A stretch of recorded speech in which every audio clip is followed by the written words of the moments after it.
Bueno, vamos a empezar con la clase de traumatismo vértebro-medular en pediatría. El objetivo de esta clase no es darle una clase para que sepan cómo fijar una columna, ni de la última clasificación de traumatología, porque me parece que no es lo que a nosotros nos sirve, pero sí encontré cosas que nos pueden servir como para tener en cuenta el manejo de una guardia que nosotros, del R1 hasta el jefe de residente, hace guardia en el hospital. Bueno, dentro de las generalidades del traumatismo vertebromedular en pediatría, encontré este libro que está acá, que se lo señalo. Es un libro que está disponible en castellano, está el PDF, y habla un poco de las generalidades que les voy a mostrar a continuación. Los traumatismos vertebromedulares son muy poco frecuentes en pediatría, solamente el 5%. Y esto, cuando se presentan, suelen presentar mayor compromiso ligamentoso que óseo, y esto tiene que ver a que todo el sistema, digamos, está en maduración del paciente en la edad en la que nosotros los tratamos.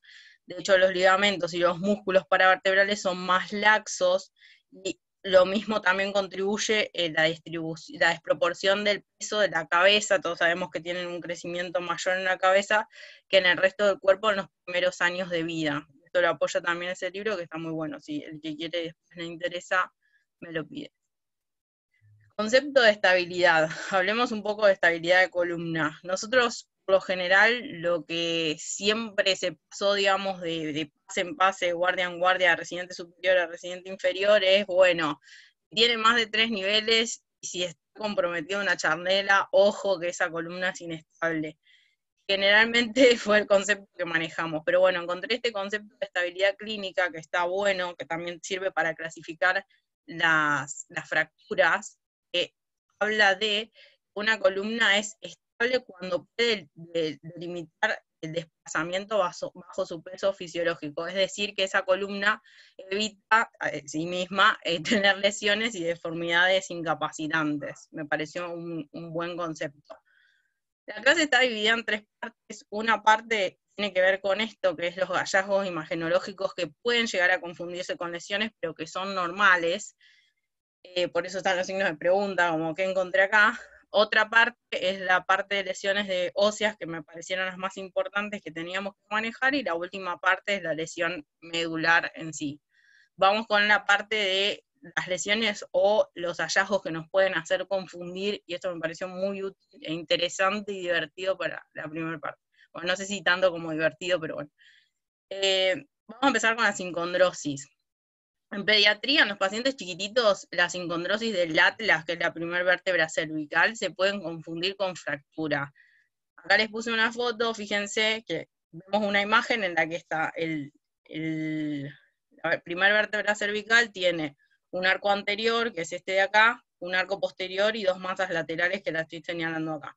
Fíjense que tiene la articulación, estas dos rayitas del costado, que es la sincondrosis, inclusive una posterior, ahí se los esquematizo en un dibujo, que uno eso se lo puede llegar a confundir con una fractura, pero puede ser totalmente normal.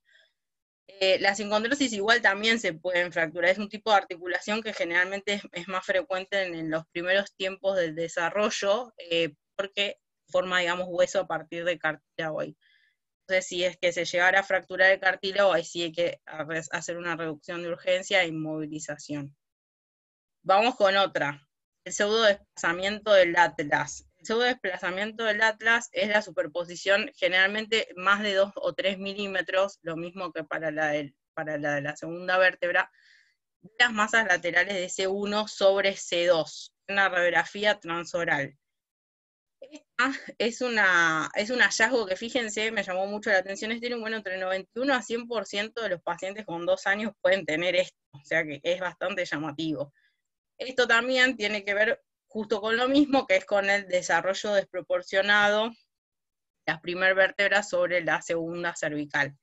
Esto, ojo, se puede confundir con esta lesión que está acá, les muestran las fotos, que se llama fractura de Jefferson, que es un tipo de fractura estallido de la primera vértebra cervical, de la que vamos a hablar un poquitito más adelante. Pero acá, fíjense en la imagen cómo está desarticulado el arco anterior de las masas laterales y del arco posterior de C1, y acá está esquematizado el estallido de la vértebra. Vamos con otra. La pseudosubluxación es muy parecida a la anterior, pero fíjense que el desplazamiento es de 2 a 3 milímetros, pero de C2 sobre C3. Esta puede aumentar con la contractura muscular y es muy habitual de ver en las radiografías de perfil en menores de 10 años. Más o menos hasta los 8 a 10 años es que se va madurando todo el sistema de óseo ligamentario, más que nada ligamentario, y es por eso que se ven todos estos hallazgos que después no se ven en la edad adulta. Y además, sumado a eso, los movimientos de flexo-extensión están situados digamos, están centrados en principio en las primeras vértebras y después se van desplazando hacia inferior. Entonces puede pasar esto. Acá al costado ven que está señalado, va a estar una foto de un case report, que si bien es nacional, me gustó porque es el caso de una paciente de 5 años, y me gustó mucho la imagen. Fíjense que uno si traza una línea, si ve la radiografía, esto es una radiografía dinámica, se llama, que yo lo pongo al paciente, le hago una radiografía de perfil y acá veo lo que nosotros, o por lo menos el concepto que yo manejaba antes de revisar el tema era, bueno, nos fijamos la radiografía de perfil y si está todo alineado está todo bien, al menos ese concepto manejaba yo. Fíjense que en la radiografía esta de perfil se ve el C2, que es esta vértebra de acá, caverna espinosa de C2, está desplazada hacia adelante. Pero fíjense que cuando el paciente cambia de posición, esto es la radiografía dinámica, cómo se compensa y enseguida es una radiografía normal. Esto tranquilamente uno se lo puede confundir con algún tipo de lesión. Eso me llamó la atención y quería que lo charláramos en la clase. Bueno, acá, esto se ha sacado del Greenberg, es cuándo solicitamos o no estudios complementarios. Fíjense que acá da las recomendaciones, nivel 2 de evidencia. Recuerden los niveles de evidencia, tenemos el nivel 1, que es el nivel más fuerte, que son los ensayos clínicos, que es toda la medicina basada en la evidencia que me avala hacer tal o cual procedimiento o medicamento, lo que sea. El nivel 2, que es un poco más débil, y el último nivel, que es el nivel 3. Bueno, en el nivel 2 de evidencia, dice que el libro, que si el paciente tiene buena interacción, coopera, tiene buen sensorio, no tiene dolor cervical, y tiene un examen neurológico normal, uno podría no llegar a hacerle la radiografía. Esto también llama la atención porque en principio yo hubiera pensado que siempre había que pedírselas.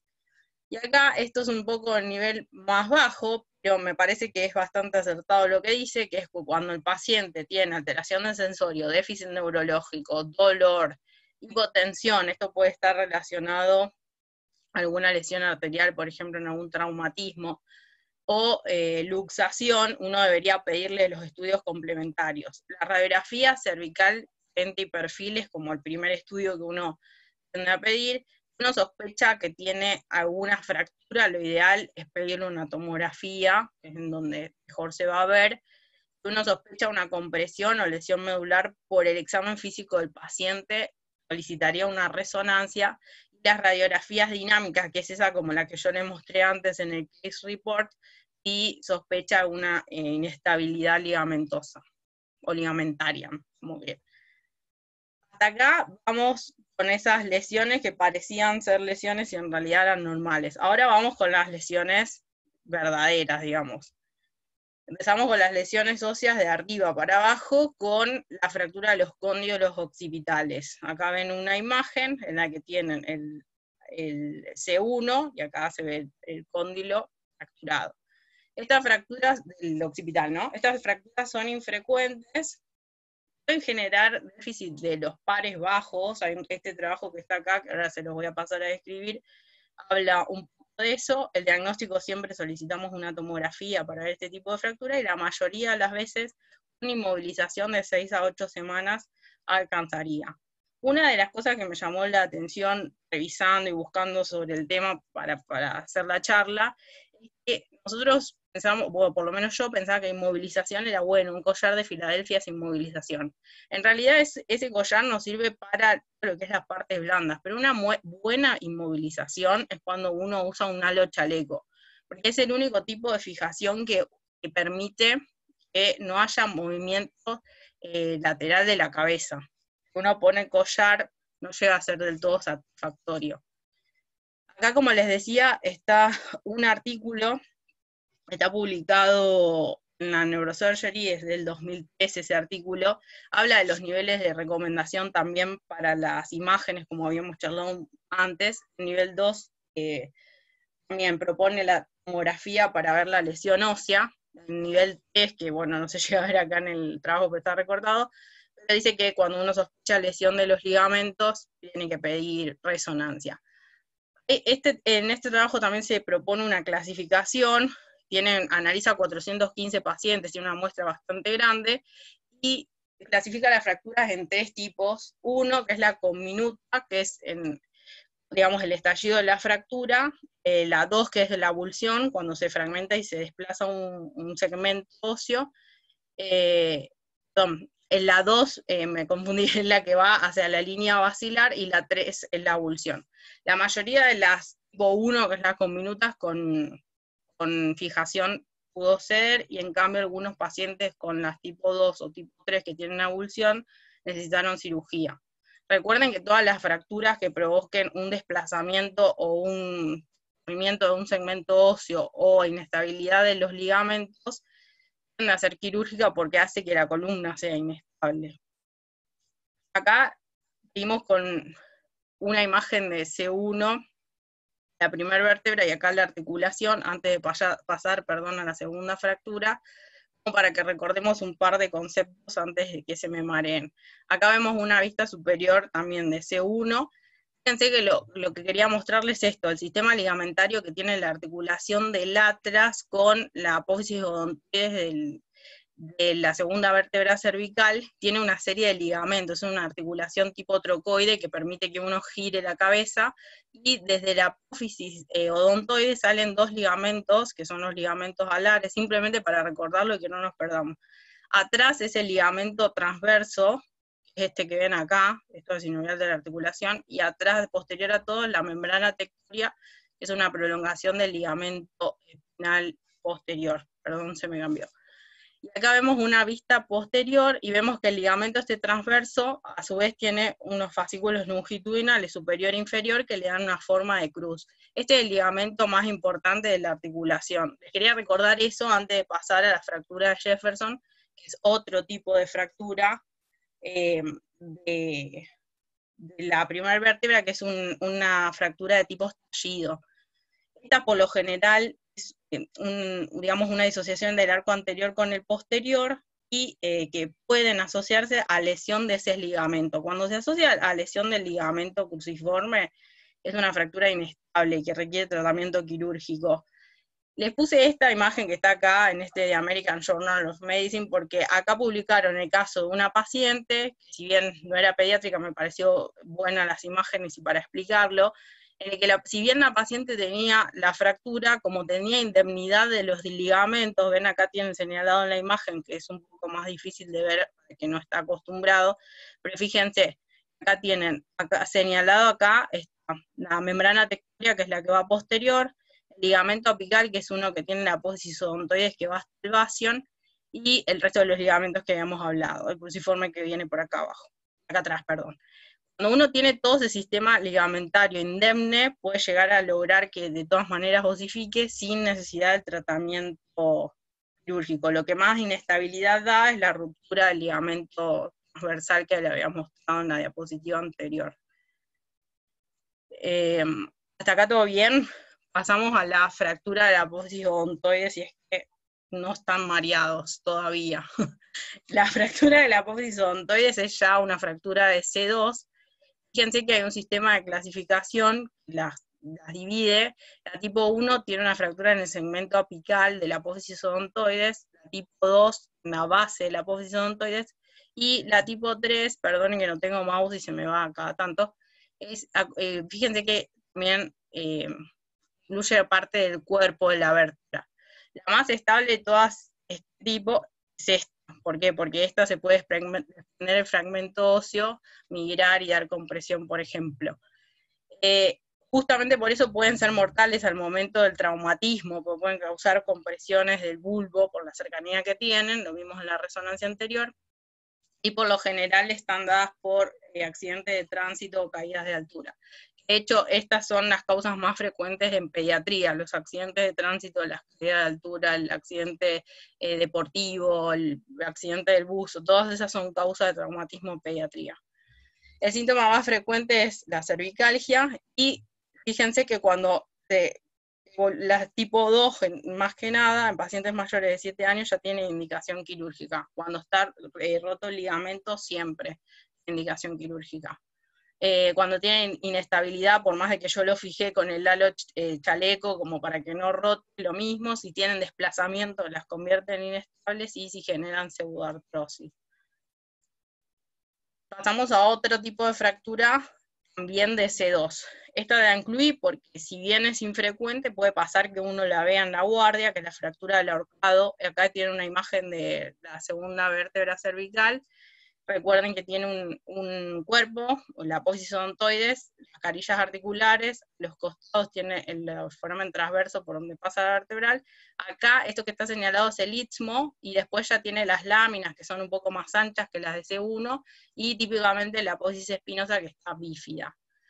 Esta fractura es una fractura de este segmento, que es el istmo de C2. Generalmente y llamativamente son fracturas estables. A veces se pueden asociar a subluxación, como dice ahí en la diapositiva. Es raro que se den antes de los 8 años de vida, y esto por lo general no provoca déficit neurológico. O sea, la mortalidad que tiene el ahorcado en realidad es por la vía aérea y no tanto por la fractura que provoca en la segunda vértebra. Cuando yo tengo un paciente con estas características, lo que se recomienda es pedirle una angiotomografía por posible lesión arterial, por el mecanismo del traumatismo, y resonancia para ver los discos articulares. El tratamiento es la inmovilización prolongada. Por lo general, fíjense que son más de 2 meses de inmovilización en todas las fracturas. Las que son inestables se realiza reducción mediante tracción cerrada. Acá la indicación quirúrgica se dan en las que no se pueden reducir, las que tienen hernia del disco, las que tienen pseudoartrosis. Fíjense que muchas de las indicaciones se repiten entre una y otra. Es muy difícil no hacerlo tedioso cuando son tantos tipos de fracturas. Pero bueno, intenté ser lo más dinámico posible. Acá vamos con las vértebras, el resto de las vértebras cervicales, que son, digamos, la fractura de las masas laterales y las carillas articulares de la vértebra cervical, el resto. Acá hay como una imagen de una vértebra cervical tipo. Acá pueden ver también las masas laterales que tienen la carilla articular, el foramen transverso de los dos lados y el cuerpo. Acá las láminas y otra vez la apófisis espinosa bífida. Estas generalmente se asocian a subluxación también, y hay una clasificación que tienen. Hay una tipo de fractura que se produce en la separación. Hay una fractura en este segmento que disocia la lámina de la masa lateral.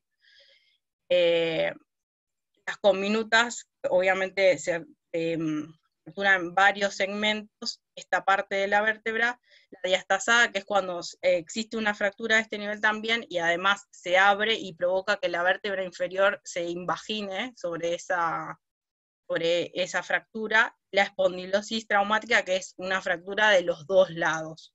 Esta es la clasificación de este tipo de fractura.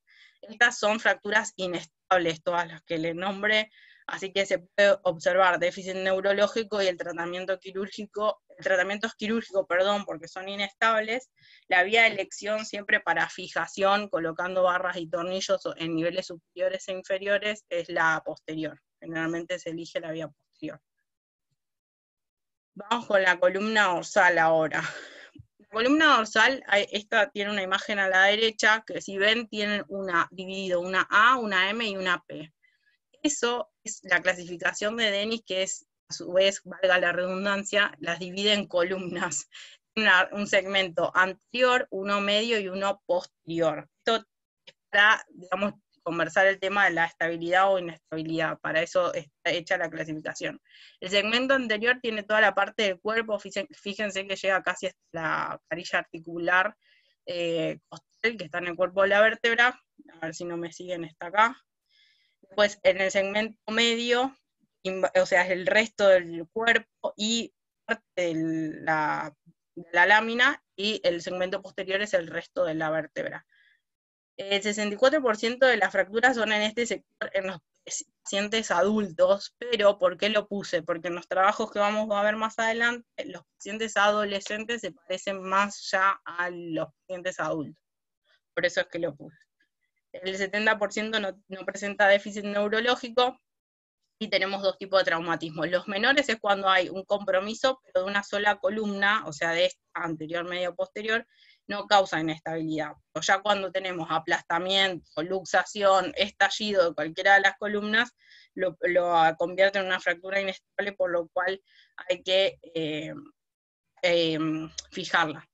La vía de abordaje lo mismo, siempre es la posterior, la de elección, pero si uno tiene un estallido de la columna anterior, podría llegar a usar la vía de abordaje anterior también. Vamos ahora con las fracturas sacras. Esta es la última de las lesiones óseas, no se me aburran. Son muchas clasificaciones. Estas fracturas son muy poco frecuentes y por lo general se sellan solas. Hay una clasificación que las divide en tres tipos que tienen acá en la derecha. Fíjense que tiene una vista anterior del sacro. Las de tipo 1 comprometen lo que es el alerón del sacro, por lo cual esas son fracturas, por lo general no tienen indicación quirúrgica. Las de tipo 2, fíjense que pasa por el agujero de conjunción del sacro, por lo cual puede generar una compresión radicular. Y las de tipo 3 es una fractura transversal que también puede comprometer el foramen, así es que podría llegar a tener indicación quirúrgica también. Estas son quirúrgicas cuando se acompañan efectivamente de un déficit neurológico. Y ahí al costado también ven un artículo que está publicado en esta revista que es la Orthopedics and Traumatology, es del 2015, y si bien es una lesión rara, está bueno que hay un paciente, un case report de un paciente de 12 años de edad que intentaron hacer una especie de reducción que no se pudo, y encima él no tuvo este tipo de fractura, sino que era más baja todavía sacropoptigia. El paciente tenía dolor, así es que lo trataron con analgésicos de forma conservadora e inmovilización, y el paciente después de 3 años, en las imágenes que había consolidado perfecto y no tenía más ningún tipo de imposibilidad ni más dolor lumbar. 2 palabras de lesiones por arma de fuego. Esto también es algo que uno puede llegar a ver en la práctica, en las guardias. Fíjense la distribución, la más frecuente es la dorsal. La cervical, si bien es un poco menos frecuente, recuerden que a nivel cervical hay muchos vasos, así que puede ser una lesión que requiera tratamiento quirúrgico. Y esto, ¿cuándo vamos a operar un paciente con una lesión por arma de fuego a nivel de la columna? Cuando tienen compresión, obviamente eso, la indicación uno ya se le imaginaba. Cuando es una lesión que puede llegar a generar inestabilidad, por ejemplo, esas lesiones que provocan un estallido que uno ve todo desplazado, estas tendrían indicación cuando tiene fístula de líquido cefalorraquídeo o daño vascular. Y esto también, fíjense que cuando el proyectil tiene una cubierta de cobre, hay que sacarlo porque es una reacción intensa y tiene una evolución tórpida. Y en los pacientes pediátricos también está descrito que pueden llegar a tener, si el proyectil tiene plomo, una enfermedad por acúmulo de plomo inclusive, que uno no retira el proyectil. Hasta acá vimos todo lo que era lesiones óseas, lesiones que parecían lesiones, o sea, las que simulaban que eran hallazgos normales. Ahora vamos con la parte de médula. La médula tiene varias, digamos, lesiones. Tenemos las lesiones medulares completas o incompletas, y dentro de las incompletas hay varios síndromes. Por eso quería refrescar 2 segundos, aunque es un poco tedioso, las vías aferentes y eferentes medulares. Del lado derecho, que tienen coloración rosadita, tienen las vías eferentes. Y del lado izquierdo, las vías aferentes al sistema nervioso central. Al cerebro, quiero decir. En rosa van a ver que está el haz córtico-espinal. Estos haces decusan. ¿Por qué se los muestro? Para que recordemos dónde está cada uno y si es que decusaban o no, para saber qué sintomatología va a tener el paciente con la lesión medular. El haz córtico-espinal, tenemos uno que viaja por este sector del cordón y otro que viaja por el sector anterior. Después tenemos, y recuerden que decusa, el de la vía motora. El haz córtico-espinal anterior generalmente inerva lo que es la musculatura axial, los músculos abdominales y demás. Acá en violeta vamos a ver el haz retículo espinal. Perdón, el rubro espinal, que ese también realiza una decusación a nivel de bulbo. Lo mismo que este haz que está acá, que es el tracto espinal, que también decusa. El único que no decusa, que es de la vía córtico-espinal, es el haz retículo espinal, que es este que le nombraba antes, me había confundido. Vamos con la parte sensitiva. La parte sensitiva, este que está acá al costado es el haz espinotalámico lateral, que es el que lleva, este sí decusa, hace la primera neurona, hace una sinapsis en la laminación 2, 3, Rexed, y después sube. Este haz lleva la información del dolor y de la temperatura, y sí decusa. Después tenemos el haz espinotalámico anterior, este lleva el tracto protopático, y después tenemos estos dos, que es el delgado y cuneiforme, que quizás lo recuerden un poco mejor. Estos son los haces que llevan la información de propiocepción consciente y tracto discriminativo o fino, no salía la palabra. Por último tenemos estos haces acá, que son los espinos cerebelosos, anterior y posterior. Estos haces decusan, este haz, el delgado y cuneiforme, decusan la decusación sensitiva, que es en el lemnisco medial, que es a nivel superior medular. El resto decusa. Y acá tenemos los espinos cerebelosos, el posterior no realiza ninguna decusación, también son para propiocepción inconsciente, y el anterior decusa, pero 2 veces. Entonces, con toda esta información, vamos ahora a las lesiones medulares. La lesión medular completa, como ya sabemos, en la guardia, cómo se va a presentar un paciente con lesión medular completa, es cuando tiene paraparesia o paraplegia, dependiendo del nivel en donde se produjo la lesión, no tiene continencia los esfínteres, por eso uno lo tiene que revisar y fijarse todos los reflejos que ya conocemos, eso es muy importante. Una parálisis flácida en el momento agudo, que después si uno no la, digamos, lo deja ver en la evolución, se va transformando en crónica y da una espasticidad. ¿Y qué les puse acá? Esto que ven acá, el hombrecito con todos los dermatomas, es esto, es un score, digamos, que se hace de la ASIA, que es la American Spinal Injury Association, que lo que hace es, digamos, establecer a nivel sensitivo y motor, que esto incluye inclusive los reflejos, del lado derecho y del lado izquierdo, en la evaluación dar una puntuación, con eso se saca una puntuación en general, y se los clasifica en este tipo de lesiones. Es una buena escala como para uno medir outcome, por ejemplo, es esta parte de la derecha que les muestro. Acá tiene clasificado la lesión completa, según el tipo de puntaje que sea, uno las puede clasificar en normal, completa, incompleta. Es un score que está bueno, que me parece que estaría bueno que lo empezáramos a usar. Me parece muy tedioso poner punto por punto, porque si no la clase se hace interminable, pero después lo podemos ver. Obviamente que la lesión medular completa tiene mal pronóstico y uno no va a tratar en sí la lesión medular, sino la afectación que se acompaña. Por ejemplo, si tiene una fractura desplazada que está inestable, lo que va a tratar es de devolver la estabilidad al paciente de la columna, pero la médula tiene mal pronóstico. De la lesión medular de las lesiones medulares incompletas tenemos el síndrome centromedular. Hay varios síndromes. Este generalmente tiene un déficit motor más pronunciado en los miembros superiores y tiene una clínica parecida a la siringomielia. Esto a veces se dan pacientes que tienen osteofitos, tienen un traumatismo y hace que se comprima la región centromedular, da esto. O también pueden estar asociados a algún tipo de hematoma.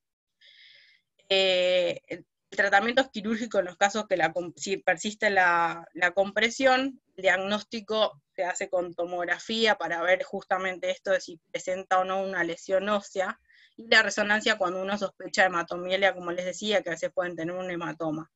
En los síndromes centromedular agudo, que es esto que está puesto acá abajo, lo indicado es mantener una TA, digamos, mediana, alta para el paciente, porque pueden provocar trastornos cardiopulmonares, puede requerir UCI, o sea, es un síndrome bastante grave. y deben reducirse, y si tiene compresión, sacar la lesión que está causando la compresión medular. Vamos ahora con el síndrome cordonal anterior. Generalmente puede ser producido por un infarto del territorio de la arteria espinal anterior, que es la arteria que, digamos, irriga toda la parte del segmento cordonal anterior, o también por compresión del cordón anterior, por alguna otra causa. El cuadro clínico, o sea, está descrito como el síndrome de la arteria, pero también puede tener otras causas. No sé si quedó claro, por eso lo recalco de nuevo.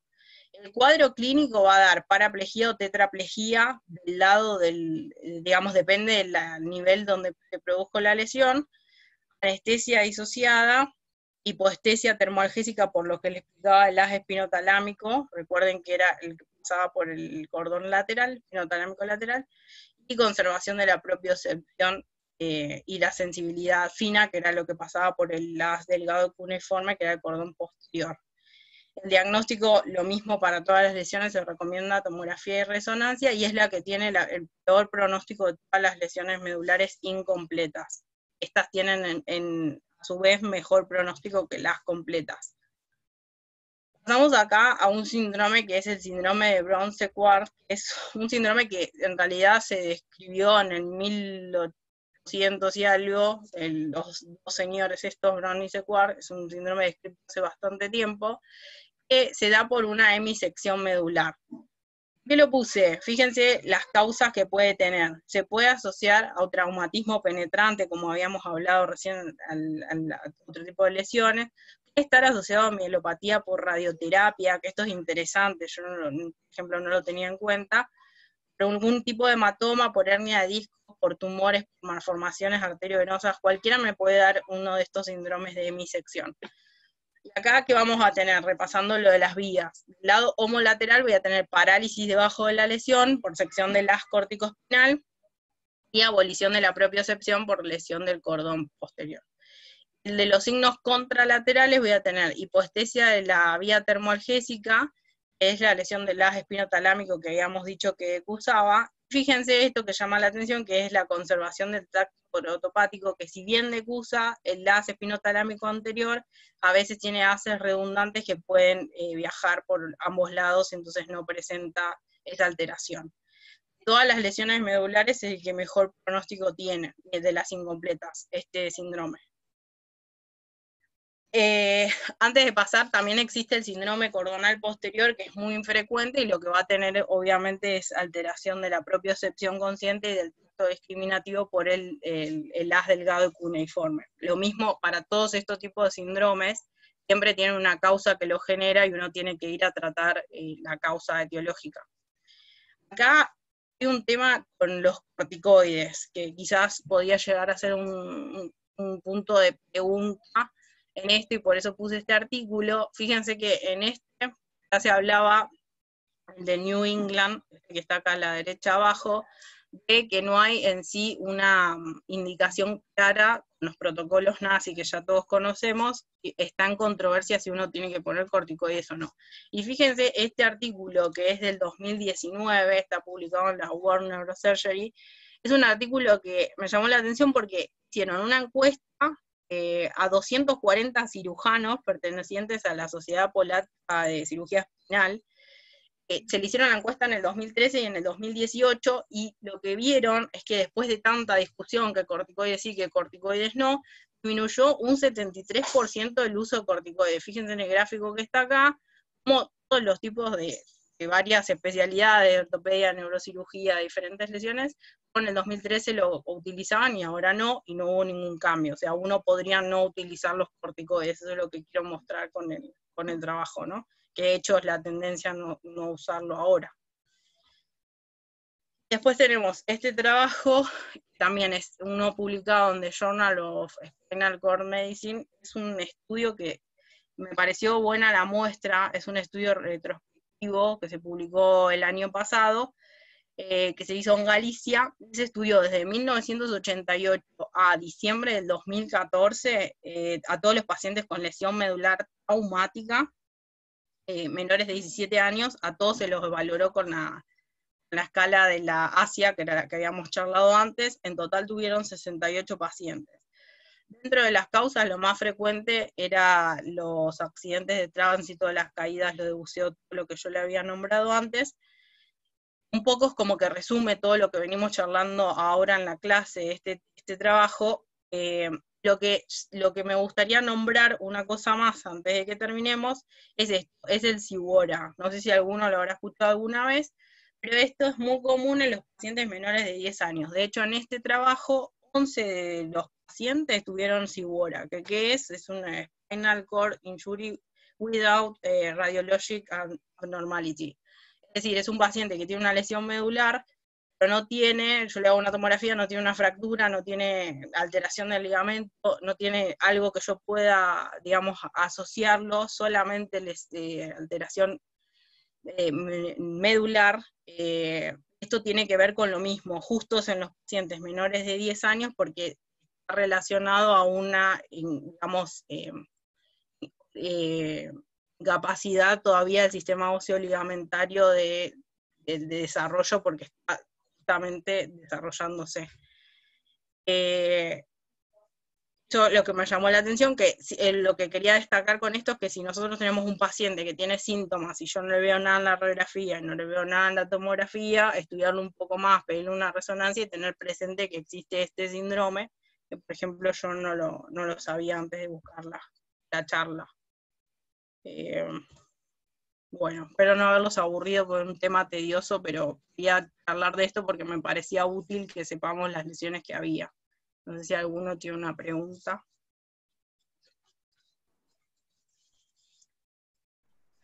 Yo. Quedaron todos callados. No, yo, Yami. Tengo un par de cosas que me anoté.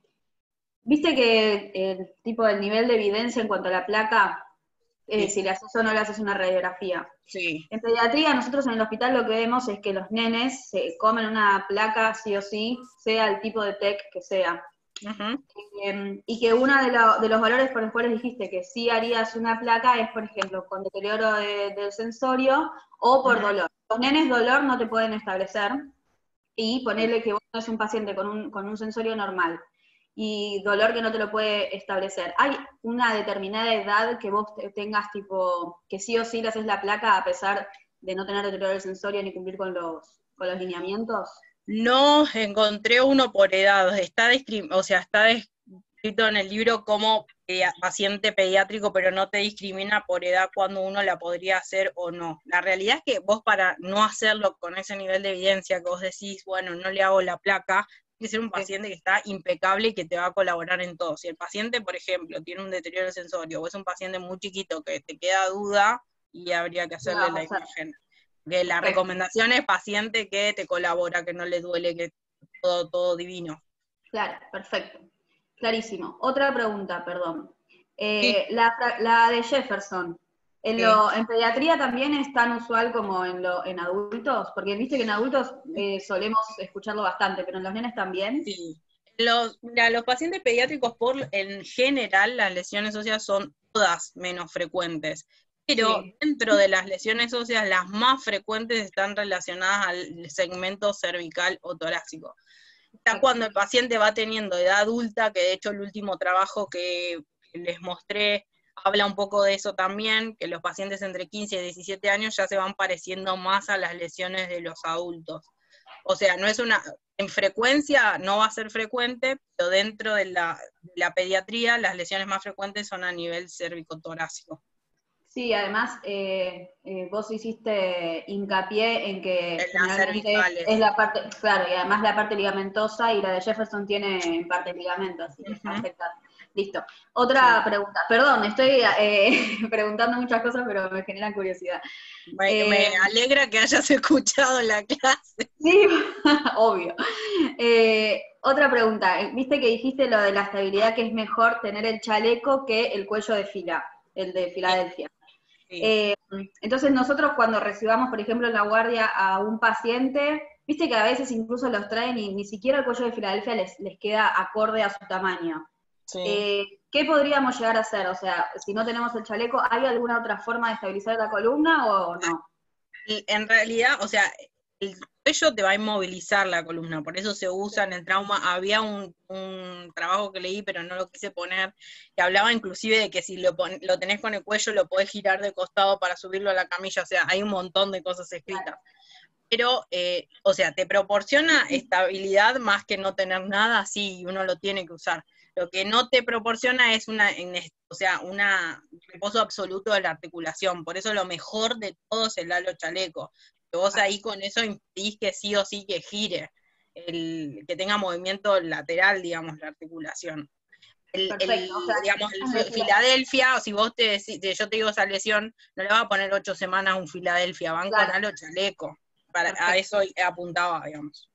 En el momento agudo, digamos, el fila es suficiente. Siempre te va a inmovilizar más seguro, pero no es el tratamiento definitivo. Quizás yo, por ejemplo, no lo tenía en mente. No, por eso yo tampoco, así que genial saberlo. Bueno, nada más. Gracias. No, de nada. A mí me pareció muy clara la clase, me encantaron varias cosas. Primero, bueno, lo que ya sabemos de los corticoides, que demuestra cómo la evidencia es algo muy cíclico, ¿no? O sea, de repente todos piensan que el corticoide es bueno, se empiezan a hacer un montón de trabajos, todos a veces hacen los trabajos medio sesgados buscando una respuesta, y después, hasta que viene un trabajo que está bien hecho, que demuestra que no, pero estuvimos años haciendo una cosa, ¿viste? Y no otra. Por eso creo que es importante saber diferenciar lo que es un trabajo bien hecho que no, y eso el corticoide te lo demuestra.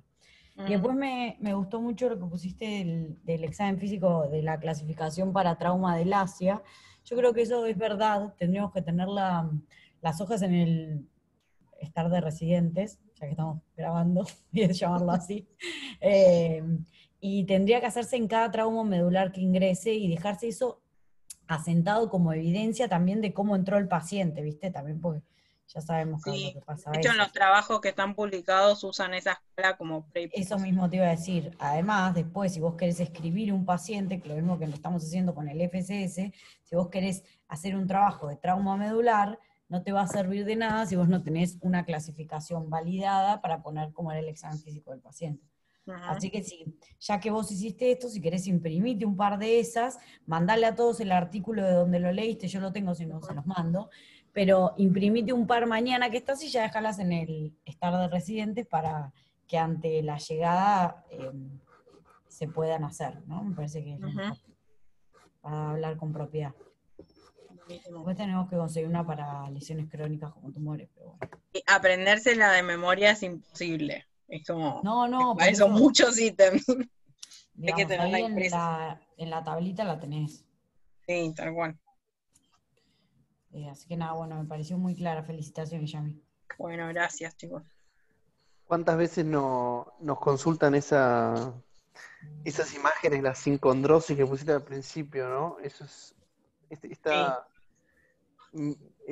me han llegado hasta derivaciones para pedir eso. La verdad que me gustó mucho, me sirvió mucho esa parte, todo, ¿no? Pero esa parte es una pregunta hiperfrecuente en pediatría.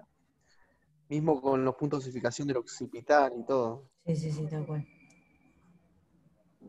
Me gustó también a mí, Yami, felicitaciones por la charla y gracias. Quería recordar la última parte, la última diapositiva que también me pareció espectacular.